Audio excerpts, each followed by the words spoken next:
warahmatullahi wabarakatuh. Nama saya Muhammad Irsyad dari kelas 12 IPA 1. Di sini saya akan menjelaskan tentang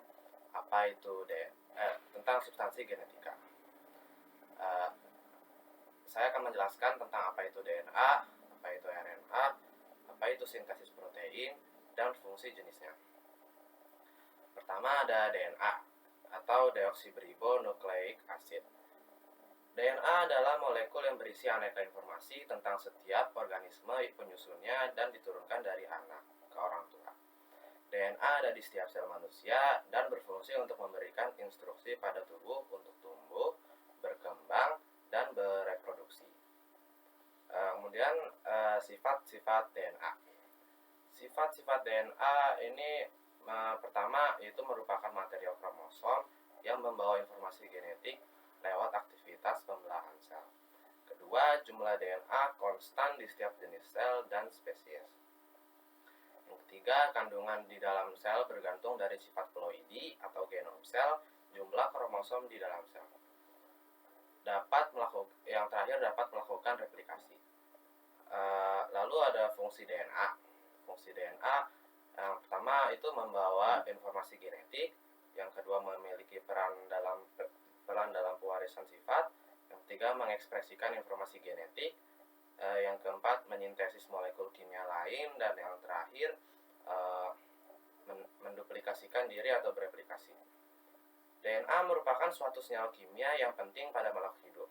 Tugas utamanya membawa materi genetik dari suatu generasi ke generasi berikutnya. DNA juga merupakan senyawa polinukleotida yang membawa sifat-sifat keturunan yang khas pada kromosom.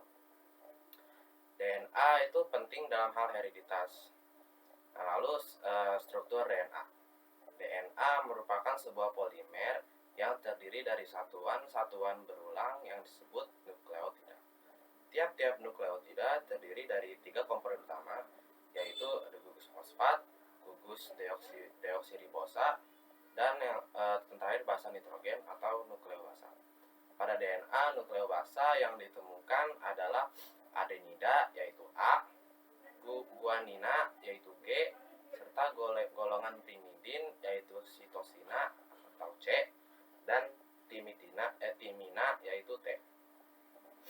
DNA adalah suatu molekul besar kompleks yang terdiri dari 2 pita panjang yang saling berpilin membentuk heliks ganda.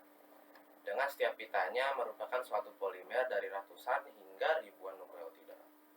Setiap nukleotida ini terdiri dari gula pentosa, deoksiribosa atau gula pentosa beratom 5C yang kehilangan satu atom oksigen. Lalu gugus fosfat yang terikat pada atom C nomor 5 dari gula pentosa, dan terakhir basa nitrogen yang terikat pada atom C nomor 1 dari gula pentosa. Kemudian replikasi DNA.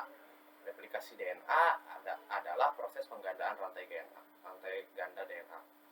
Pada sel, replikasi DNA terjadi sebelum pembelahan sel. Prokariota terus-menerus melakukan replikasi DNA.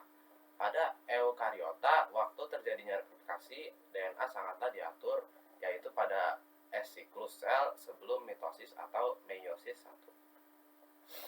Penggandaan tersebut memanfaatkan enzim DNA polimerase yang membantu pembentukan ikatan antara nukleotida penyusun polimer DNA. Proses replikasi DNA dapat pula dilakukan in vitro dalam proses yang disebut reaksi berantai polimerase. Kemudian saya beralih ke mekanisme replikasi DNA. Di mekanisme replikasi DNA ini ada 3 cara, yaitu pertama secara semi-konservatif, yaitu pita double semi-konservatif, kedua secara konservatif, dan ketiga secara dispersif. Secara semi-konservatif yaitu pita double helix molekul DNA lama akan membuka dengan bantuan enzim. Lalu pada masing-masing pita DNA lama terbentuklah pita DNA yang baru.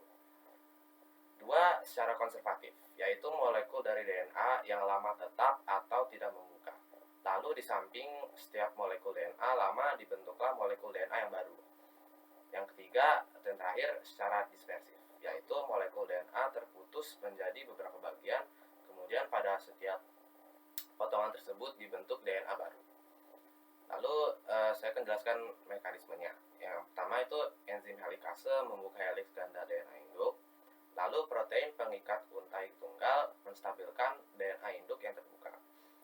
Lalu untai utama atau leading strand disintesis secara terus-menerus pada arah 5 ke 3 oleh DNA polimerase, dimulai dari satu primer RNA yang disintesis oleh enzim primase. DNA polimerase kemudian menggantikan nukleotida primer RNA dengan DNA. Lalu untuk memanjangkan untai baru, DNA polimerase harus bekerja di sepanjang cetakan yang jauh dari cabang replikasi. Untai ini disebut lagging strand atau untai yang lamban dan disintesis secara tidak kontinu. Enzim primase menyintesis primer-primer DNA pendek yang kemudian diperpanjang oleh DNA polimerase membentuk fragmen Okazaki. Setelah primer RNA diganti menjadi DNA oleh DNA polimerase yang lainnya, DNA ligase menggabungkan fragmen Okazaki ke untai yang sedang tumbuh. Kemudian saya beralih ke RNA. Apa itu RNA? RNA atau ribonucleic acid adalah makromolekul polinukleotida berupa rantai tunggal atau ganda yang tidak berpilin seperti halnya DNA. RNA banyak terdapat pada ribosom atau sitoplasma dan keberadaannya tidak tetap karena mudah terurai dan harus dibentuk kembali. Lalu ada struktur RNA. RNA merupakan polimer yang tersusun dari sejumlah nukleotida. Setiap nukleotida memiliki satu gugus fosfat, satu gugus pentosa atau gula ribosa, dan satu gugus basa nitrogen. Polimer tersusun dari ikatan berselang-seling antara gugus fosfat dari satu nukleotida dengan gugus pentosa dari nukleotida yang lain. Lalu fungsi RNA. Fungsi RNA ini ada 3. Yang pertama, mentransfer kode genetik dari inti ke ribosom untuk membuat protein. Yang kedua, mengkode asam amino dan bertindak sebagai pembawa pesan antara DNA dan ribosom untuk membuat protein. Yang terakhir, sebagai penyimpan informasi genetik. Lalu jenis-jenis RNA. Jenis-jenis RNA ini ada 3, yaitu yang pertama ada messenger RNA atau mRNA atau RNA duta. Kedua, transfer RNA yaitu tRNA, dan ketiga adalah ribosomal RNA atau rRNA. Pertama, mRNA atau messenger RNA. mRNA adalah polinukleotida yang berbentuk pita tunggal linear dan disintesis oleh DNA di dalam nukleus. mRNA berupa rantai tunggal yang relatif panjang. Panjang pendeka mRNA berhubungan dari panjang pendeka rantai polipeptida yang disusun. Urutan pada rantai asam amino yang menyusun rantai polipeptida tersebut sesuai dengan urutan kondon yang ada dalam molekul mRNA yang bersangkutan. mRNA bertindak sebagai pola cetakan dalam pembentukan polipeptida. Setiap molekul membawa salinan urutan DNA yang ditranslasikan dalam sitoplasma menjadi satu RNA, polipeptida atau lebih. Fungsi utama mRNA yaitu membawa kode-kode genetik dari DNA di inti sel menuju ke ribosom di sitoplasma. mRNA dibentuk jika dibutuhkan dan jika tugasnya telah selesai lalu dihancurkan dalam plasma. Lalu tRNA atau transfer RNA. tRNA dibentuk dari dalam nukleus tapi menempatkan diri dalam sitoplasma. tRNA merupakan RNA yang terpendek dan bertindak sebagai penerjemah kodon dari mRNA. tRNA memiliki proporsi nukleosida yang lebih relatif tinggi. Transfer RNA atau asam amino ribonukleat transfer adalah molekul yang menginterpretasikan pesan genetik berupa serangkaian kodon yang diperpanjang yang di sepanjang molekul mRNA dengan cara mentransfer asam amino ke ribosom dalam proses translasi. Yang terakhir ada RNA. Ribosomal RNA atau rRNA adalah ribosom yang mengandung protein dengan massa yang hampir mirip. Molekulnya berupa pita tunggal, tidak bercabang, dan fleksibel. rRNA terdiri dari 80% total RNA dalam sel dan pada sel-sel tidak memiliki inti sejati yang terdiri dari beberapa tipe rRNA, yaitu 23 srRNA, 16 srRNA, dan 5 srRNA. Jenis RNA1 ini berfungsi sebagai penyelaras atau adaptor atau mesin perakit polipeptida yang bergerak ke satu arah sepanjang mRNA selama sintesis protein. Kemudian kita akan beralih ke sintesis protein. Apa itu sintesis protein? Sintesis protein adalah proses di mana kode genetik yang dibawa oleh gen akan diterjemahkan menjadi urutan asam amino. Asam amino ini akan membentuk protein, sedangkan protein nantinya akan berfungsi sebagai zat penyusun dalam tubuh. Sintesis protein juga bisa diartikan sebagai proses pembentukan protein yang melibatkan DNA.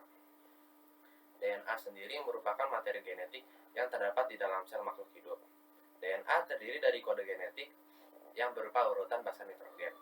Urutan basa nitrogen inilah yang nantinya akan dijadikan acuan dalam pembentukan polipeptida atau juga protein. Sintesis protein ini ada 2 tahap, yaitu tahap awal ada transkripsi, lalu ada yang kedua ada translasi.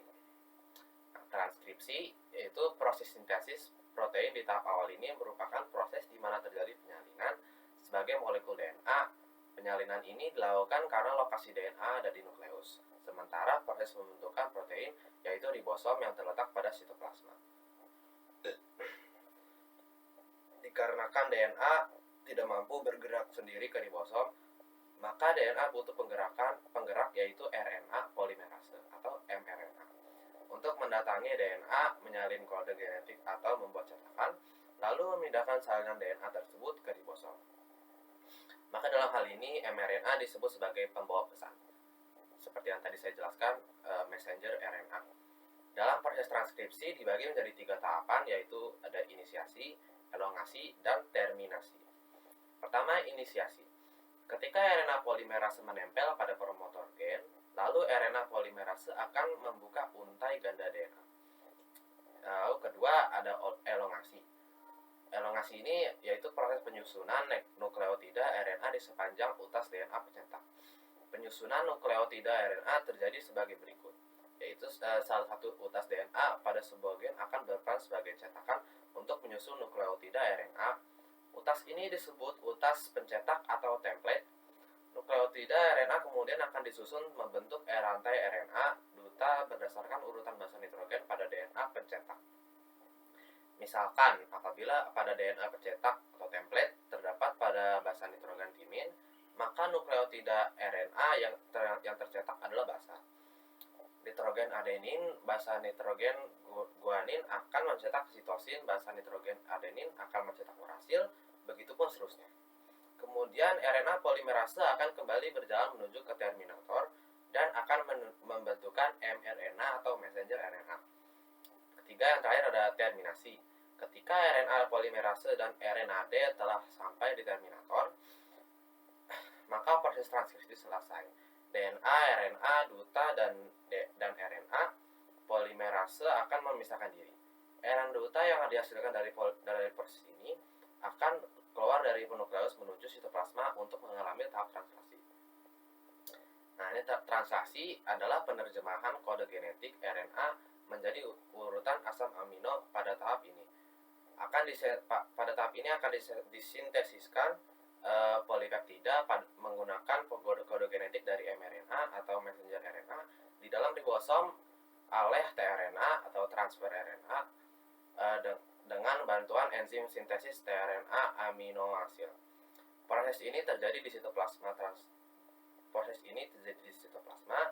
Translasi juga terdiri dari 3 proses yang sama kayak transkripsi tadi, yaitu inisiasis, elongasi, dan terminasi.